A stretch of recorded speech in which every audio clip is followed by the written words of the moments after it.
Welcome to a presentation of a fine coastal marine painting from our inventory of British marine paintings in oil.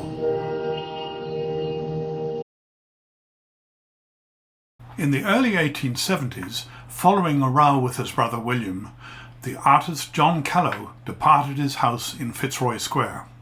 John, then retired from the post of teaching master at Woolwich, decided to take another sketching trip towards Scotland.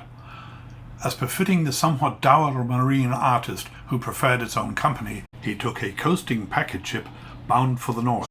Subjects that interested John's painting hand included lively harbours, picturesque bays, silent river mouths, and shipping off dramatic coastlines and picturesque coastal ruins. His route plied along the Berwickshire coast, passing the ancient ruins of the 14th century Fast Castle, the ruins of which were then still standing prominently on a headland near St Abb's Head, on the then border between England and Scotland. The composition he envisioned between Fast Castle Head and St Abb's Head, behold with its romantic ruin, perfect. It is with a fair degree of confidence that I can state that the location is indeed Fast Castle. The ruined remains of the ancient fortress stood in a spectacular coastal location in the Scottish borders, about 6 miles northwest of the Berwickshire village of St Abb's. The origins of the castle are lost in the mists of time, but its first mention in the history books dates back to 1346, when it was occupied by Henry Percy, Earl of Northumberland's forces. It alternated between English and Scottish ownership over the following centuries before falling into disuse and ruin in the 1600s.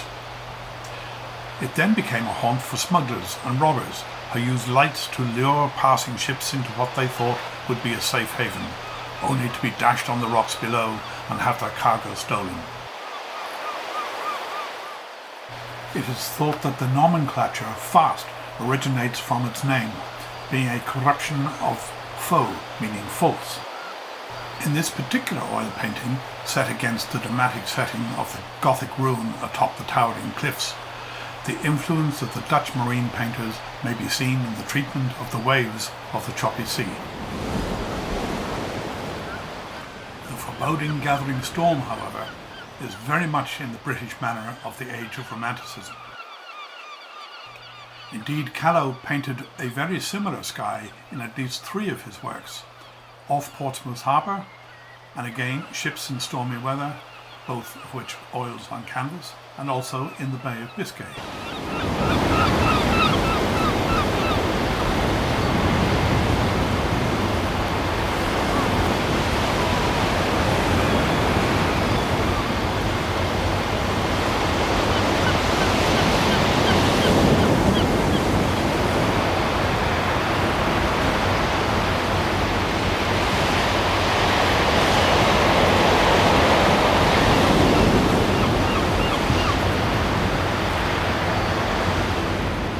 Barge or shallow draft sailing vessel, sometimes known as a mota or boyer, in the foreground, is making headway toward the brig in the middle distance.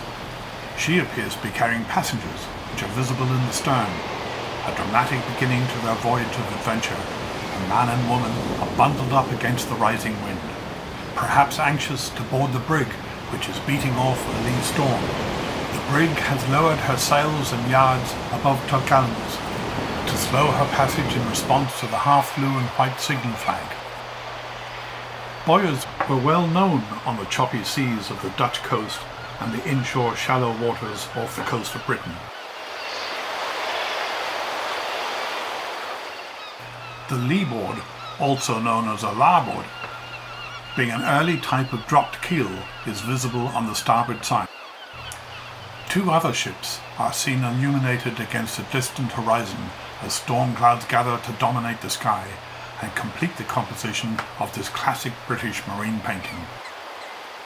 Whilst this may well be a composition in the artist's eye, nevertheless, it does give an insight into how life was conducted along the North Sea coast during the Age of Sail, despite the weather.